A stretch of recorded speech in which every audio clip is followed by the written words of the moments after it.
Hello everyone, my name is Akmal Firdaus, and today we're going to be talking about the social issues that poses a serious challenge to Pancasila values in Indonesia, the increasing rate of gambling addiction, and its connection to small-scale crimes. In here, we're going to talk about the gambling addiction, especially through online platforms, which is rising rapidly in Indonesia. Many people, including youth and children, have fallen into this trap. This behavior has triggered a spike in small crimes such as theft, fraud, and domestic violence. For this presentation, I use qualitative methods based on news articles, statistical data, and government reports. Our goal is to understand the root cause and purpose, prevent and propose preventative strategies such as awareness campaigns and law enforcement efforts. In here, the research methods that I used is the literature review by searching through the articles and journals. Second is the analysis of news reports by looking at the news outlets pages and see what is going on in Indonesia. Then third is the observation of public reaction such as social media and community forums. In here, we're gonna talk about the theoretical framework and Pancasila values. So with the Pancasila principle, which accordingly has the belief in God, just humanity, and the social justice, which its relevance is the gambling contradicts religious beliefs and teachings. Second is the causes which causes harms to self and others. Third is the increasing inequality and poverty, which according to Pancasila, Indonesian citizens are guided by moral and social justices.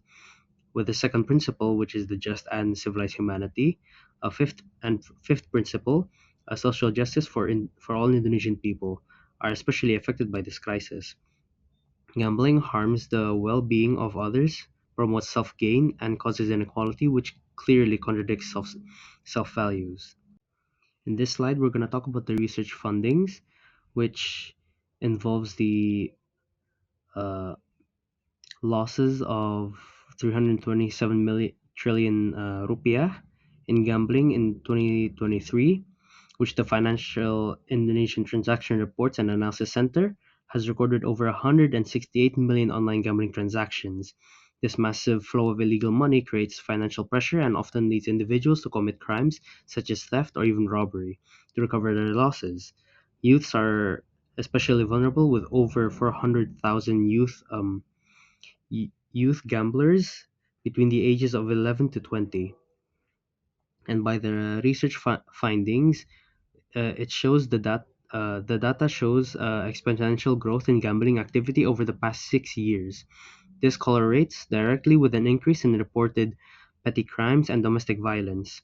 This trend reflects a direct social cost, not only financial instability, but broken families and lost futures. It proves that online gambling is more than a personal choice, it's a societal threat.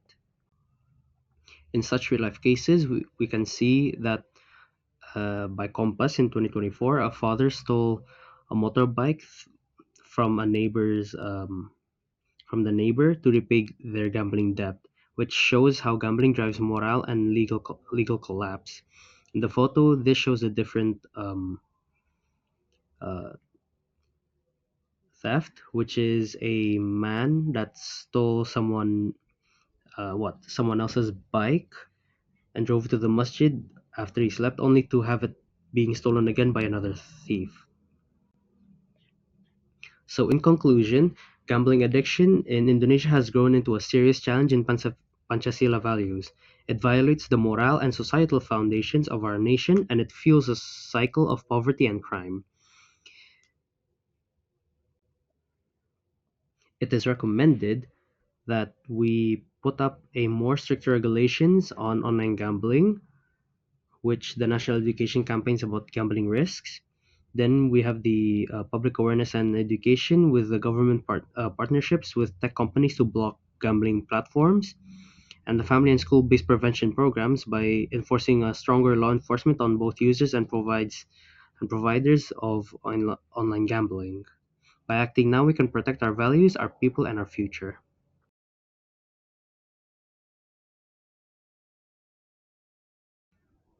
Thank you for listening and have a good day.